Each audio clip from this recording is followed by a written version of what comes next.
नमस्कार, खबरां दे इस बुलेटिन 'ਚ ਤੁਹਾਡਾ ਸਵਾਗਤ। मैं रजनी। पहला पेश ने चोणवीਆਂ खबरां। फ्रांस ਦੇ ਨਾਲ ਹੋਏ ਸਮਝੌਤੇ ਤਹਿਤ 5 ਲੜਾਕੂ ਜਹਾਜ਼ਾਂ ਦੀ ਪਹਿਲੀ ਖੇਪ ਅੰਬਾਲਾ 에ਅਰਬੇਸ ਪਹੁੰਚੀ। ਪ੍ਰਧਾਨ ਮੰਤਰੀ ਨਰਿੰਦਰ ਮੋਦੀ ਵੱਲੋਂ ਸਵਾਗਤ। ਰੱਖਿਆ ਮੰਤਰੀ ਰਾਜਨਾਥ ਸਿੰਘ ਨੇ ਜਹਾਜ਼ਾਂ ਦੀ ਖੇਪ ਭਾਰਤ ਪਹੁੰਚਣ ਤੇ ਹਵਾਈ ਸੈਨਾ ਨੂੰ ਵਧਾਈ ਦਿੱਤੀ। ਰਾਜਨਾਥ ਸਿੰਘ ਨੇ ਕਿਹਾ ਕਿ ਰਾਫੇਲ ਜਹਾਜ਼ਾਂ ਦੇ ਆਉਣ ਦੇ ਨਾਲ ਭਾਰਤੀ ਫੌਜ ਦੇ ਇਤਿਹਾਸ ਦਾ ਨਵਾਂ ਅਧਿਆਇ ਸ਼ੁਰੂ ਹੋਇਆ ਹੈ। ਕੇਂਦਰੀ ਮੰਤਰੀ ਮੰਡਲ ਨੇ ਨਵੀਂ ਕੌਮੀ ਸਿੱਖਿਆ ਨੀਤੀ ਨੂੰ ਮਨਜ਼ੂਰੀ ਦਿੱਤੀ। ਕੈਬਨਿਟ ਵੱਲੋਂ ਮਨੁੱਖੀ ਸਰੋਤ ਵਿਕਾਸ ਮੰਤਰਾਲੇ ਦੇ ਨਾਂ ਨੂੰ ਸਿੱਖਿਆ ਮੰਤਰਾਲਾ ਵਜੋਂ ਤਬਦੀਲ ਕਰਨ ਨੂੰ ਵੀ ਪ੍ਰਵਾਨਗੀ ਦਿੱਤੀ। ਭਾਰਤ ਦੇ ਵਿੱਚ ਠੀਕ ਹੋਣ ਵਾਲੇ ਕਰੋਨਾ ਮਰੀਜ਼ਾਂ ਦੀ ਸੰਖਿਆ 10 ਲੱਖ ਦੇ ਨੇੜੇ ਪੁੱਜੀ। 24 ਘੰਟਿਆਂ ਦੇ ਵਿੱਚ 48,513 ਨਵੇਂ ਕਰੋਨਾ ਮਾਮਲੇ ਸਾਹਮਣੇ ਆਉਣ ਤੋਂ ਬਾਅਦ ਕਰੋਨਾ ਦੀ ਪੁਸ਼ਟੀ ਵਾਲੇ ਮਰੀਜ਼ਾਂ ਦੀ ਕੁੱਲ ਸੰਖਿਆ 15,31,669 ਹੋਈ।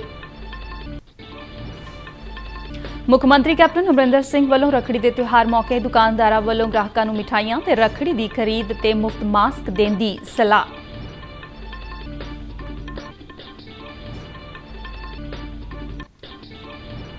ਕੈਪਟਨ ਅਮਰਿੰਦਰ ਸਿੰਘ ਨੇ ਗੈਰ ਕਾਨੂੰਨੀ ਗਤੀਵਿਧੀਆਂ ਰੋਕੂ ਕਾਨੂੰਨ ਤਹਿਤ ਹੋਈਆਂ ਗ੍ਰਿਫਤਾਰੀਆਂ ਤੇ ਸੁਖਬੀਰ ਬਾਦਲ ਵੱਲੋਂ ਚੇਤਾਵਨੀ ਦੇਣ ਦੀ ਨਿਖੇਧੀ ਕੀਤੀ।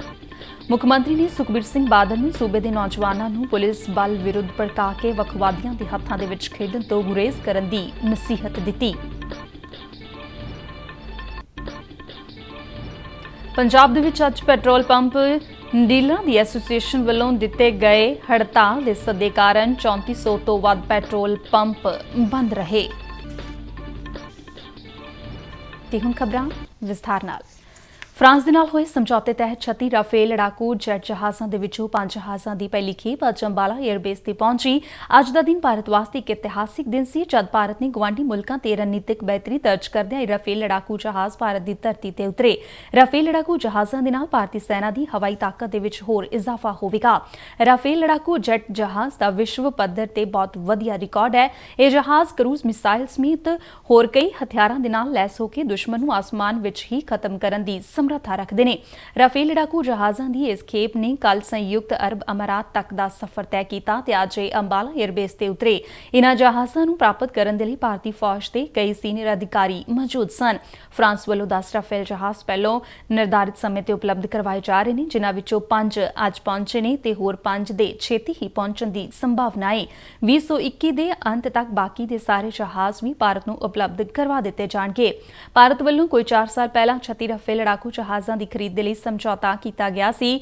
ਸੁਖੋਈ ਲੜਾਕੂ ਜਹਾਜ਼ ਬਰਾਮਦ ਕਰਨ ਦੇ ਕੋਈ 23 ਸਾਲ ਬਾਅਦ ਫਰਾਂਸ ਦੇ ਵਿੱਚ ਬਣੇ ਰਾਫੇਲ ਲੜਾਕੂ ਜਹਾਜ਼ ਅੱਜ ਭਾਰਤ ਦੇ ਵਿੱਚ ਪਹੁੰਚੇ ਨੇ। ਕੇਂਦਰ ਦੀ ਐਨਡੀਏ ਸਰਕਾਰ ਨੇ 23 ਸਤੰਬਰ 2016 ਨੂੰ ਫਰਾਂਸ ਦੀ ਐਰੋਸਪੇਸ ਕੰਪਨੀ ਤੋਂ 59,000 ਕਰੋੜ ਰੁਪਏ ਦੀ ਲਾਗਤ ਤੇ 36 ਰਾਫੇਲ ਲੜਾਕੂ ਜਹਾਜ਼ ਖਰੀਦਣ ਦੇ ਲਈ ਸਮਝੌਤਾ ਕੀਤਾ ਸੀ।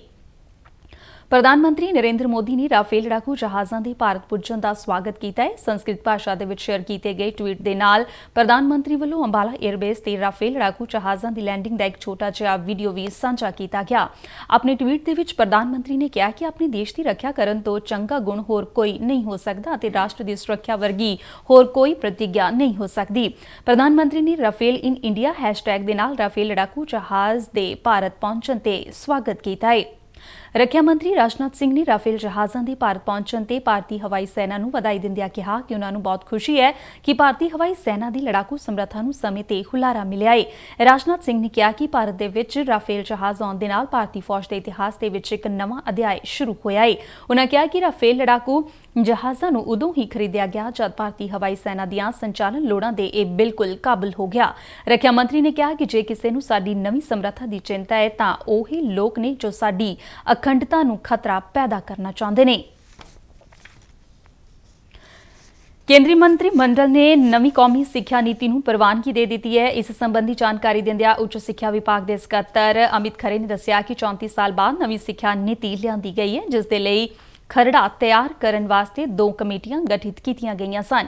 ਇਸ ਤੋਂ ਇਲਾਵਾ ਦੇਸ਼ ਭਰ ਦੀਆਂ ਕੋਈ 2.5 ਲੱਖ ਗ੍ਰਾਮ ਪੰਚਾਇਤਾਂ ਦੇ ਨਾਲ ਸਲਾਹ ਮਸ਼ਵਰਾ ਕੀਤਾ ਗਿਆ ਹੈ। ਉਨ੍ਹਾਂ ਕਿਹਾ ਕਿ ਨਵੀਂ ਸਿੱਖਿਆ ਨੀਤੀ ਤਹਿਤ ਸਿੱਖਿਆ ਖੇਤਰ ਨੂੰ ਡੀਜੀਪੀ ਦੇ 6% ਦਾ ਹਿੱਸੇਦਾਰ ਬਣਾਏ ਜਾਣ ਦਾ ਟੀਚਾ ਰੱਖਿਆ ਗਿਆ ਹੈ।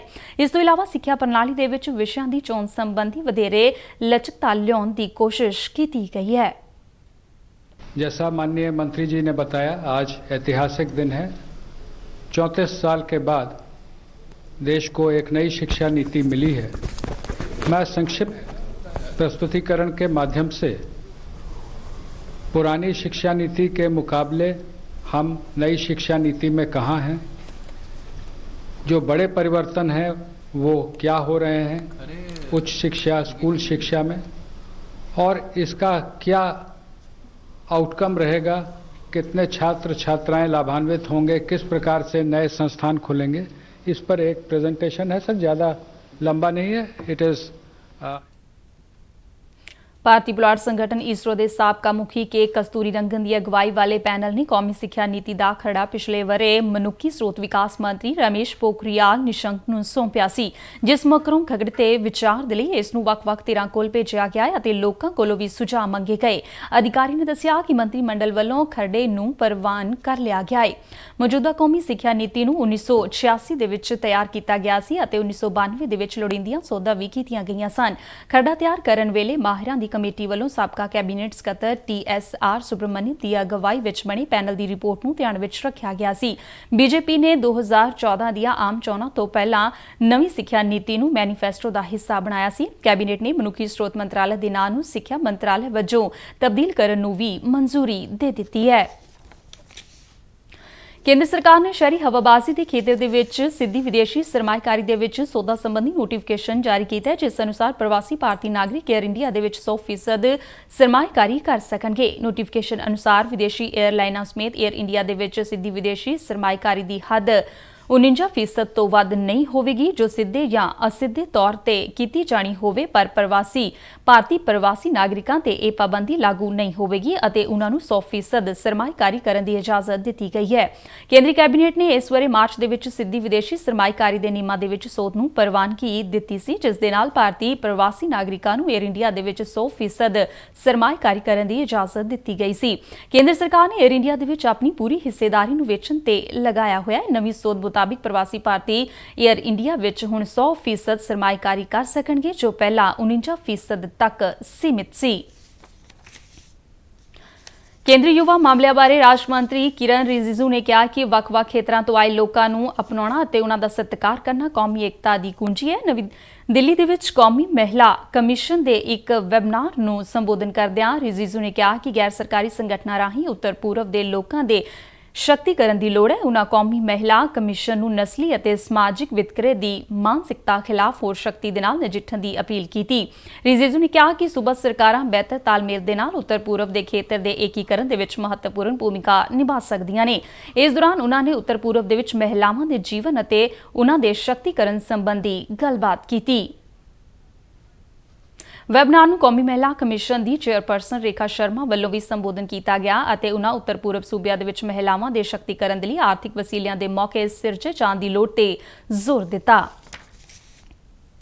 ਏਸ਼ੀਆ ਵਿਕਾਸ ਬੈਂਕ ਨੇ ਏਸ਼ੀਆ ਪ੍ਰਸ਼ਾਂਤ ਆਫਤ ਪ੍ਰਬੰਧ ਫੰਡ ਵਿੱਚੋਂ ਭਾਰਤ ਦੇ ਲਈ 3 ਮਿਲੀਅਨ ਅਮਰੀਕੀ ਡਾਲਰ ਦੀ ਗ੍ਰਾਂਟ ਮਨਜ਼ੂਰ ਕੀਤੀ ਹੈ। ਬੈਂਕ ਵੱਲੋਂ ਇਹ ਗ੍ਰਾਂਟ ਸਰਕਾਰ ਨੂੰ ਕੋਵਿਡ-19 ਮਹਾਮਾਰੀ ਦੇ ਚਲਦਿਆਂ ਐਮਰਜੈਂਸੀ ਪ੍ਰਕਿਰਿਆਵਾਂ ਦੌਰਾਨ ਮਾਲੀ ਸਹਿਯੋਗ ਦੇ ਲਈ ਦਿੱਤੀ ਜਾ ਰਹੀ ਹੈ। ਇਸ ਗ੍ਰਾਂਟ ਦੀ ਮਦਦ ਦੇ ਨਾਲ ਬਿਮਾਰੀ ਤੇ ਨਿਗਰਾਨੀ ਰੱਖਣ, ਜਾਂਚ ਅਤੇ ਇਲਾਜ ਦੇ ਵਿੱਚ ਸਹਾਇਤਾ ਮਿਲੇਗੀ। ADB ਨੇ ਬਿਆਨ ਜਾਰੀ ਕਰਦਿਆਂ ਕਿਹਾ ਕਿ ਹੋਰਨਾਂ ਜਨਤਕ ਸਿਹਤ ਸਹੂਲਤਾਂ ਦੇ ਲਈ ਬੈਂਕ ਵੱਲੋਂ ਅੱਗੇ ਵੀ ਸਹਿਯੋਗ ਦਿੱਤਾ ਜਾਵੇਗਾ। ਇਸ ਤੋਂ ਪਹਿਲਾਂ ਬੈਂਕ ਨੇ 28 ਅਪ੍ਰੈਲ ਨੂੰ ਕੋਵਿਡ ਮਹਾਮਾਰੀ ਦੇ ਪ੍ਰਬੰਧਨ ਅਤੇ ਸਹਾਇਤਾ ਪ੍ਰੋਗਰਾਮ ਦੇ ਲਈ 1.5 ਬਿਲੀਅਨ ਅਮਰੀਕੀ ਡਾਲਰ ਦੀ ਸਹਾਇਤਾ ਰਾਸ਼ੀ ਮਨਜ਼ੂਰੀ ਕੀਤੀ ਸੀ। ਕੇਂਦਰੀ ਸਿਹਤ ਮੰਤਰਾਲਾ ਨੇ ਕੋਵਿਡ-19 ਮਹਾਮਾਰੀ ਦੇ ਮੱਦੇਨਜ਼ਰ ਲੋਕਾਂ ਨੂੰ ਹੈਂਡ ਸੈਨੀਟਾਈਜ਼ਰ ਆਸਾਨੀ ਦੇ ਨਾਲ ਉਪਲਬਧ ਕਰਵਾਉਣ ਦੇ ਲਈ ਇਸ ਨੂੰ ਸਟਾਕ ਕਰਨ ਤੇ ਵੇਚਣ ਦੇ ਲਈ ਲੋੜੀਂਦੇ ਲਾਇਸੈਂਸ ਦੀ ਸ਼ਰਤ ਨੂੰ ਖਤਮ ਕਰ ਦਿੱਤਾ ਹੈ। ਮੰਤਰਾਲਾ ਵੱਲੋਂ ਜਾਰੀ ਕੀਤੇ ਗਏ ਇੱਕ ਨੋਟੀਫਿਕੇਸ਼ਨ ਅਨੁਸਾਰ ਹੁਣ ਦੁਕਾਨਦਾਰਾਂ ਨੂੰ ਹੈਂਡ ਸੈਨੀਟਾਈਜ਼ਰ ਦਾ ਸਟਾਕ ਕਰਨ ਜਾਂ ਵੇਚਣ ਦੇ ਲਈ ਲਾਇਸੈਂਸ ਲੈਣ ਦੀ ਲੋੜ ਨਹੀਂ ਹੈ।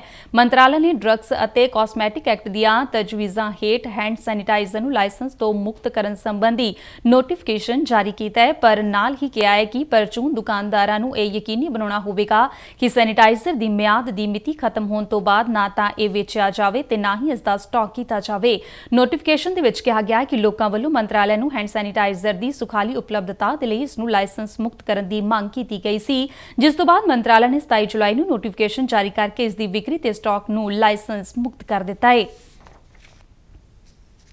ਭਾਰਤ ਦੇ ਵਿੱਚ ਠੀਕ ਹੋਣ ਵਾਲੇ ਕਰੋਨਾ ਮਰੀਜ਼ਾਂ ਦੀ ਸੰਖਿਆ 10 ਲੱਖ ਦੇ ਨੇੜੇ ਪਹੁੰਚ ਗਈ ਹੈ। ਕੇਂਦਰੀ ਸਿਹਤ ਮੰਤਰਾਲੇ ਅਨੁਸਾਰ ਦੇਸ਼ ਦੇ ਵਿੱਚ 9,88,029 ਕਰੋਨਾ ਮਰੀਜ਼ ਹੁਣ ਤੱਕ ਸਿਹਤਯਾਬ ਹੋ ਕੇ ਘਰ ਪਰਤੇ ਨੇ ਅਤੇ ਪਿਛਲੇ 24 ਘੰਟਿਆਂ ਦੌਰਾਨ 35,286 ਕਰੋਨਾ ਮਰੀਜ਼ ਸਿਹਤਯਾਬ ਹੋਏ, ਜਿਸ ਮਗਰੋਂ ਕਰੋਨਾ ਤੋਂ ਠੀਕ ਹੋਣ ਦੀ ਦਰ 64.51% ਤੱਕ ਪਹੁੰਚ ਗਈ ਹੈ। ਦੂਜੇ ਪਾਸੇ ਕਰੋਨਾ ਤੋਂ ਠੀਕ ਹੋਣ ਵਾਲੀਆਂ ਮੌਤਾਂ ਦੀ ਦਰ ਦੇ ਵਿੱਚ ਵੀ ਲਗਾਤਾਰ ਕਮੀ ਦਰਜ ਕੀਤੀ ਜਾ ਰਹੀ ਹੈ, ਜੋ ਇਸ ਸਮੇਂ 2.23% ਹੈ। ਪਿਛਲੇ 24 ਘੰਟਿਆਂ ਦੌਰਾਨ ਦੇਸ਼ ਦੇ ਵਿੱਚ ਕੋਵਿਡ-19 ਦੇ 48,513 ਨਵੇਂ ਮਾਮਲੇ ਸਾਹਮਣੇ ਆਏ, ਜਿਸ ਤੋਂ ਬਾਅਦ ਕਰੋਨਾ ਵਾਇਰਸ ਦੀ ਪੁਸ਼ਟੀ ਵਾਲੇ ਕੁੱਲ ਮਰੀਜ਼ਾਂ ਦੀ ਸੰਖਿਆ 15,31,669 ਤੱਕ ਪਹੁੰਚ ਗਈ ਹੈ, ਜਦਕਿ ਦੇਸ਼ ਦੇ ਵਿੱਚ ਕਰੋਨਾ ਦੇ ਐਕਟਿਵ ਮਰੀਜ਼ਾਂ ਦੀ ਸੰਖਿਆ 5,09,447 ਹੈ। ਬੀਤੇ ਇੱਕ ਦਿਨ ਦੌਰਾਨ 767 ਕਰੋਨਾ ਮਰੀਜ਼ਾਂ ਦੀ ਮੌਤ ਹੋਈ ਤੇ ਹੁਣ ਤੱਕ ਇਸ ਮਹਾਮਾਰੀ ਕਾਰਨ ਭਾਰਤ ਦੇ ਵਿੱਚ 34,193 ਮੌਤਾਂ ਹੋ ਚੁੱਕੀਆਂ ਨੇ। ਮੁੱਖ ਮੰਤਰੀ ਕੈਪਟਨ ਅਮਰਿੰਦਰ ਸਿੰਘ ਨੇ ਰੱਖੜੀ ਦੇ ਤਿਉਹਾਰ ਮੌਕੇ ਦੁਕਾਨਦਾਰਾਂ ਨੂੰ ਗ੍ਰਾਹਕਾਂ ਦੇ ਲਈ ਮਿਠਾਈਆਂ ਤੇ ਰੱਖੜੀ ਦੀ ਖਰੀਦ ਤੇ ਮੁਫਤ ਮਾਸਕ ਦੇਣ ਦੀ ਸਲਾਹ ਦਿੱਤੀ ਹੈ। ਮੁੱਖ ਮੰਤਰੀ ਦਫ਼ਤਰ ਵੱਲੋਂ ਜਾਰੀ ਬਿਆਨ ਮੁਤਾਬਿਕ ਸਾਰੇ ਜ਼ਿਲ੍ਹਿਆਂ ਦੇ ਡਿਪਟੀ ਕਮਿਸ਼ਨਰਾਂ ਨੂੰ ਦੁਕਾਨਦਾਰਾਂ ਦੇ ਨਾਲ ਇਸ ਸੰਬੰਧੀ ਸੰਪਰਕ ਸਥਾਪਿਤ ਕਰਨ ਤੇ ਮਾਸਕ ਦੀ ਵਰਤੋਂ ਨੂੰ ਪ੍ਰਫੁੱਲਿਤ ਕਰਨ ਦੇ ਲਈ ਕਿਹਾ ਹੈ।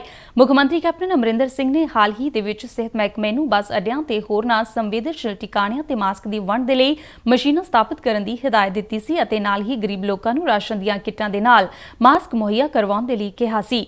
ਮੁੱਖ ਮੰਤਰੀ ਨੇ ਮਹਾਮਾਰੀ ਦੇ ਫੈਲਾਅ ਸੰਬੰਧੀ ਲੋਕਾਂ ਨੂੰ ਚੌਕਸ ਕਰਦਿਆਂ ਜ਼ਿੰਮੇਵਾਰੀ ਦੇ ਨਾਲ ਮਾਸਕ ਦੀ ਵਰਤੋਂ ਕਰਨ ਦੀ ਅਪੀਲ ਕੀਤੀ। ਉਨ੍ਹਾਂ ਕਿਹਾ ਕਿ ਜੇਕਰ ਲੋਕ ਮਾਸਕ ਪਹਿਨਣ ਸੰਬੰਧੀ ਜ਼ਿੰਮੇਵਾਰ ਰਵੱਈਆ ਨਹੀਂ ਵਿਖਾਉਂਦੇ ਤਾਂ ਜੁਰਮਾਨੇ ਦੀ ਰਾਸ਼ੀ ਹੋਰ ਵੀ ਵਧਾਈ ਜਾ ਸਕਦੀ ਹੈ। ਫਤਿਹਗੜ੍ਹ ਸਾਹਿਬ ਤੋਂ member parliament doctor Amar Singh ਨੇ ਅੱਜ ਕੇਂਦਰੀ ਸਿਹਤ ਮੰਤਰੀ ਡਾਕਟਰ ਹਰਸ਼ਵਰਧਨ ਦੇ ਨਾਲ ਮੁਲਾਕਾਤ ਕਰਕੇ ਸ਼੍ਰੀ ਫਤਿਹਗੜ੍ਹ ਸਾਹਿਬ ਦੇ ਵਿੱਚ ਮੈਡੀਕਲ ਕਾਲਜ ਸਥਾਪਿਤ ਕਰਨ ਨੂੰ ਮਨਜ਼ੂਰੀ ਦੇਣ ਦੀ ਮੰਗ ਕੀਤੀ। ਉਨ੍ਹਾਂ ਕਿਹਾ ਹੈ ਕਿ ਫਤਿਹਗੜ੍ਹ ਸਾਹਿਬ ਇਤਿਹਾਸ ਦੀਆਂ ਸਭ ਤੋਂ ਮਹੱਤਵਪੂਰਨ ਘਟਨਾਵਾਂ ਵਾਲਾ ਸਥਾਨ ਹੈ। ਇਸ ਹਲਕੇ ਦੇ ਵਿੱਚ ਕਈ ਮਹੱਤਵਪੂਰਨ ਸਨਅਤੀ ਤੇ ਵਪਾਰਕ ਕੇਂਦਰ ਵੀ ਨੇ, ਜਿਨ੍ਹਾਂ ਦੇ ਵਿੱਚ ਮੰਡੀ ਗੋਬਿੰਦਗੜ੍ਹ ਵੀ ਸ਼ਾਮਲ ਹੈ। ਇਸ ਹਲਕੇ ਦੇ ਵਿੱਚ ਪੈਂਦੇ ਖੰਨਾ ਸ਼ਹਿਰ ਦੇ ਵਿੱਚ ਏਸ਼ੀਆ ਦੀ ਸਭ ਤੋਂ ਵੱਡੀ ਅਨਾਜ ਮੰਡੀ ਹੈ। ਇਸੇ ਤਰ੍ਹਾਂ ਸਾਹਨੇਵਾਲ ਵੀ ਪੰਜਾਬ ਦੇ ਵਿੱਚ ਸੂਖਮ ਛੋਟੀਆਂ ਤੇ ਦਰਮਿਆਨੀ ਸਨਅਤਾਂ ਦਾ ਸਭ ਤੋਂ ਵੱਡਾ ਕਲਸਟਰ ਹੈ। ਹਲਕੇ ਦੇ ਇਨ੍ਹਾਂ ਤਿੰਨਾਂ ਸ਼ਹਿਰਾਂ ਦੇ ਵਿੱਚ ਲੱਖਾਂ ਪੰਜਾਬੀ ਅਤੇ ਪ੍ਰਵਾਸੀ ਕਾਮਿਆਂ ਨੂੰ ਰੁਜ਼ਗਾਰ ਮਿਲਿਆ ਹੋਇਆ ਹੈ। ਇਨ੍ਹਾਂ ਸਭ ਗੱਲਾਂ ਦੇ ਬਾਵਜੂਦ ਫਤਿਹਗੜ੍ਹ ਸਾਹਿਬ ਹਲਕੇ ਦੇ ਵਿੱਚ ਕੋਈ ਮੈਡੀਕਲ ਕਾਲਜ ਨਹੀਂ ਹੈ, ਜਿਸ ਕਾਰਨ ਗਰੀਬ ਪਰਿਵਾਰਾਂ ਨੂੰ ਸਿਹਤ ਸਹੂਲਤਾਂ ਦੇ ਪੱਖੋਂ ਅਸੁਵਿਧਾ ਦੇ ਨਾਲ-ਨਾਲ ਵਿੱਤੀ ਬੋਝ ਵੀ ਝੱਲਣਾ ਪੈਂਦਾ ਹੈ। ਪੰਜਾਬ ਦੇ ਮੁੱਖ ਮੰਤਰੀ ਕੈਪਟਨ ਅਮਰਿੰਦਰ ਸਿੰਘ ਨੇ ਗੈਰ ਕਾਨੂੰਨੀ ਗਤੀਵਿਧੀਆਂ ਰੋਕੂ ਕਾਨੂੰਨ ਤਹਿਤ ਪਿੱਛੇ ਹੋਈਆਂ ਗ੍ਰਿਫਤਾਰੀਆਂ ਦੇ ਸੰਬੰਧ ਦੇ ਵਿੱਚ ਸ਼੍ਰੋਮਣੀ ਅਕਾਲੀ ਦਲ ਦੇ ਪ੍ਰਧਾਨ ਸੁਖਬੀਰ ਸਿੰਘ ਬਾਦਲ ਵੱਲੋਂ ਕਥਿਤ ਤੌਰ ਤੇ ਚੇਤਾਵਨੀ ਦੇਣ ਤੇ ਸਖਤ ਇਤਰਾਜ਼ ਪ੍ਰਗਟਾਇਆ ਹੈ। ਮੁੱਖ ਮੰਤਰੀ ਨੇ ਕਿਹਾ ਕਿ ਸੁਖਬੀਰ ਬਾਦਲ ਦੀਆਂ ਧਮਕੀਆਂ ਉਨ੍ਹਾਂ ਨੂੰ ਲੋਕਾਂ ਦੀ ਸੁਰੱਖਿਆ ਯਕੀਨੀ ਬਣਾਉਣ ਤੋਂ ਨਹੀਂ ਰੋਕ ਸਕਦੀਆਂ ਅਤੇ ਉਹ ਕਾਨੂੰਨ ਤਹਿਤ ਪੰਜਾਬ ਤੇ ਦੇਸ਼ ਦੀ ਸੁਰੱਖਿਆ ਦੇ ਲਈ ਲੋੜੀਂਦਾ ਸਭ ਕੁਝ ਕਰਨਗੇ। ਮੁੱਖ ਮੰਤਰੀ ਨੇ ਕਿਹਾ ਕਿ ਜੇ ਪੰਜਾਬ ਪੁਲਿਸ ਵੱਲੋਂ ਗੈਰ ਕਾਨੂੰਨੀ ਗਤੀਵਿਧੀਆਂ ਰੋਕੂ ਕਾਨੂੰਨ ਤਹਿਤ ਕੋਈ ਗਲਤ ਗ੍ਰਿਫਤਾਰੀਆਂ ਹੋਈਆਂ ਨੇ ਤਾਂ ਸੁਖਬੀਰ ਬਾਦਲ ਉਨ੍ਹਾਂ ਵਿਸ਼ੇਸ਼ ਗ੍ਰਿਫਤਾਰੀਆਂ ਬਾਰੇ ਉਨ੍ਹਾਂ ਦੇ ਕੋਲ ਸੂਚੀ ਭੇਜਣ। ਉਨ੍ਹਾਂ ਸੁਖਬੀਰ ਬਾਦਲ ਨੂੰ ਬੇਵਜ੍ਹਾ ਰੌਲਾ ਪਾਉਣ ਤੋਂ ਗੁਰੇਜ਼ ਕਰਨ ਦੇ ਲਈ ਆਖਿਆ। ਮੁੱਖ ਮੰਤਰੀ ਨੇ ਕਿਹਾ ਕਿ ਕਿਸੇ ਨੂੰ ਗਲਤ ਢੰਗ ਦੇ ਨਾਲ ਫਸਾਉਣ ਦਾ ਸਵਾਲ ਹੀ ਪੈਦਾ ਨਹੀਂ ਹੁੰਦਾ ਅਤੇ ਸ਼੍ਰੋਮਣੀ ਅਕਾਲੀ ਦਲ ਦੇ ਮੁਖੀ ਨੂੰ ਸੂਬੇ ਦੇ ਨੌਜਵਾਨਾਂ ਨੂੰ ਪੁਲਿਸ ਬਲ ਵਿਰੁੱਧ ਭੜਕਾ ਕੇ ਵਖਵਾਦੀਆਂ ਦੇ ਹੱਥਾਂ ਦੇ ਵਿੱਚ ਖੇਡਣ ਤੋਂ ਗੁਰੇਜ਼ ਕਰਨਾ ਚਾਹੀਦਾ ਹੈ। ਮੁੱਖ ਮੰਤਰੀ ਨੇ ਕਿਹਾ ਕਿ ਸੁਖਬੀਰ ਸਿੰਘ ਬਾਦਲ ਸਿਆਸਤ ਤੋਂ ਪ੍ਰੇਰਿਤ ਪੰਜਾਬ ਪੁਲਿਸ ਵਿਰੁੱਧ ਝੂਠਾ ਪ੍ਰਚਾਰ ਕਰਕੇ ਪੰਜਾਬ ਦੇ ਹਿੱਤਾਂ ਨੂੰ ਢਾਹ ਲਗਾ ਰਹੇ ਨੇ।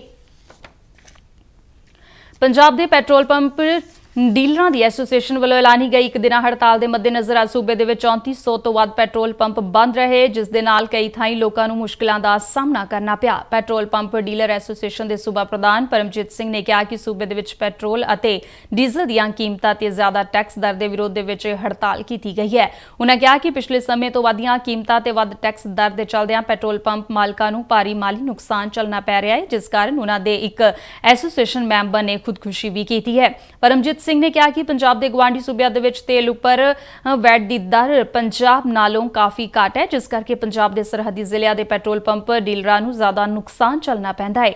ਪੈਟਰੋਲ ਪੰਪ ਮਾਲਕਾਂ ਨੇ ਸੂਬਾ ਸਰਕਾਰ ਨੂੰ ਤੇਲ ਉੱਪਰ ਲਗਾਏ ਟੈਕਸ ਦੀ ਦਰ ਨੂੰ ਘੱਟ ਕਰਨ ਦੀ ਮੰਗ ਕੀਤੀ ਹੈ। ਬੁਲਟਨ ਦੇ ਅਖੀਰ ਵਿੱਚ ਚੋਣਵੀਆਂ ਖਬਰਾਂ ਇੱਕ ਵਾਰ ਫਿਰ ਤੋਂ। ਫਰਾਂਸ ਦੇ ਨਾਲ ਹੋਏ ਸਮਝੌਤੇ ਤਹਿਤ 5 ਲੜਾਕੂ ਜਹਾਜ਼ਾਂ ਦੀ ਪਹਿਲੀ ਖੇਪ ਅੰਬਾਲਾ 에ਅਰਬੇਸ ਪਹੁੰਚੀ। ਪ੍ਰਧਾਨ ਮੰਤਰੀ ਨਰਿੰਦਰ ਮੋਦੀ ਵੱਲੋਂ ਸਵਾਗਤ। ਰੱਖਿਆ ਮੰਤਰੀ ਰਾਜਨਾਥ ਸਿੰਘ ਨੇ ਜਹਾਜ਼ਾਂ ਦੀ ਖੇਪ ਭਾਰਤ ਪੁੱਜਣ ਤੇ ਹਵਾਈ ਸੈਨਾ ਨੂੰ ਵਧਾਈ ਦਿੱਤੀ। ਰਾਜਨਾਥ ਸਿੰਘ ਨੇ ਕਿਹਾ ਕਿ ਰਾਫੇਲ ਜਹਾਜ਼ਾਂ ਦੇ ਆਉਣ ਦੇ ਨਾਲ ਭਾਰਤੀ ਫੌਜ ਦੇ ਇਤਿਹਾਸ ਦਾ ਨਵਾਂ ਅਧਿਆਇ ਸ਼ੁਰੂ ਹੋਇਆ ਹੈ।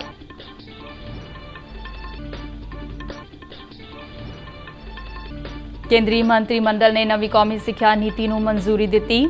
ਕੈਬਨਿਟ ਵੱਲੋਂ ਮਨੁੱਖੀ ਸਰੋਤ ਵਿਕਾਸ ਮੰਤਰਾਲਾ ਦੇ ਨਾਂ ਨੂੰ ਸਿੱਖਿਆ ਮੰਤਰਾਲਾ ਵਜੋਂ ਤਬਦੀਲ ਕਰਨ ਨੂੰ ਵੀ ਪ੍ਰਵਾਨਗੀ ਦਿੱਤੀ। ਭਾਰਤ ਦੇ ਵਿੱਚ ਠੀਕ ਹੋਣ ਵਾਲੇ ਕੋਰੋਨਾ ਮਰੀਜ਼ਾਂ ਦੀ ਸੰਖਿਆ 10 ਲੱਖ ਦੇ ਨੇੜੇ ਪਹੁੰਚੀ। 24 ਘੰਟਿਆਂ ਦੇ ਵਿੱਚ 48,513 ਨਵੇਂ ਕੋਰੋਨਾ ਮਾਮਲੇ ਸਾਹਮਣੇ ਆਉਣ ਤੋਂ ਬਾਅਦ ਕੋਰੋਨਾ ਦੀ ਪੁਸ਼ਟੀ ਵਾਲੇ ਮਰੀਜ਼ਾਂ ਦੀ ਕੁੱਲ ਸੰਖਿਆ 15,31,669 ਹੋਈ। ਮੁੱਖ ਮੰਤਰੀ ਕੈਪਟਨ ਅਮਰਿੰਦਰ ਸਿੰਘ ਵੱਲੋਂ ਰੱਖੜੀ ਦੇ ਤਿਉਹਾਰ ਮੌਕੇ ਦੁਕਾਨਦਾਰਾਂ ਵੱਲੋਂ ਗ੍ਰਾਹਕਾਂ ਨੂੰ ਮਿਠਾਈਆਂ ਤੇ ਰੱਖੜੀ ਦੀ ਖਰੀਦ ਤੇ ਮੁਫਤ ਮਾਸਕ ਦੇਣ ਦੀ ਸਲਾਹ। ਕੈਪਟਨ ਅਮਰਿੰਦਰ ਸਿੰਘ ਨੇ ਗੈਰ ਕਾਨੂੰਨੀ ਗਤੀਵਿਧੀਆਂ ਰੋਕੂ ਕਾਨੂੰਨ ਤਹਿਤ ਹੋਈਆਂ ਗ੍ਰਿਫਤਾਰੀਆਂ ਤੇ ਸੁਖਬੀਰ ਬਾਦਲ ਵੱਲੋਂ ਚੇਤਾਵਨੀ ਦੇਣ ਦੀ ਨਿਖੇਧੀ ਕੀਤੀ।